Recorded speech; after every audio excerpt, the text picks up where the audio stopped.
Media کا استعمال انسان کے لیے کس طرح فائدہ مند ہو سکتا ہے؟ سوشل میڈیا جی اصل میں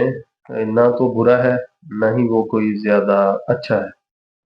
یعنی نہ تو اس کا کوئی بہت زیادہ فائدہ ہے، نہ ہی اس کا کوئی بہت زیادہ نقصان ہے، لیکن اصل ہے استعمال اس کا کیا ہے۔ جیسے اب نوجوانوں میں یا جدید نئی نسل میں اس کی بہت زیادہ وہ ہو رہی ہے، استعمال کی جو کثرت، اس کی وجہ سے اس کا استعمال برا زیادہ ہو رہا ہے۔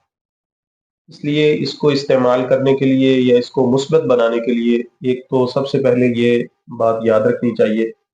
کہ اس کو جب بھی استعمال کریں یا استعمال کرنے لگیں تو پہلے آپ یہ سوچیں کہ میں نے اس وقت یہ جو موبائل اٹھایا ہے یا اس کی سوشل میڈیا فلاں ایپ استعمال کرنے لگا ہوں تو یہ میں نے کس مقصد کے لیے اٹھایا ہے۔ آپ نے کوئی پوسٹ پڑھنی ہے، آپ نے کوئی پوسٹ کرنی ہے، اس سے کر کے پھر اس پہ زیادہ وقت نہ لگائیں، یا اپنے دوستوں کی تھوڑی بہت وہ اس میں دیکھ لیں کہ دوست کیا کر رہے ہیں۔ جیسا کہ آپ نے فیس بک کے حوالے سے ہے کہ زیادہ لوگ یہ استعمال کرتے ہیں، تو اس میں آپ دیکھ لیں کہ آپ کے دوستوں کی کیا مصروفیات ہیں، کوئی سیر پہ گیا ہے، کوئی کھانا کھا رہا ہے یا کوئی ہے، بس وہ کریں، اس کے بعد اسے بند کر دیں۔ جب ہم اسے بغیر کسی وجہ کے ہی استعمال کرتے رہتے ہیں تو اس کا زیادہ استعمال ظاہر ہے پھر ہو سکتا ہے نقصان دہ ہو،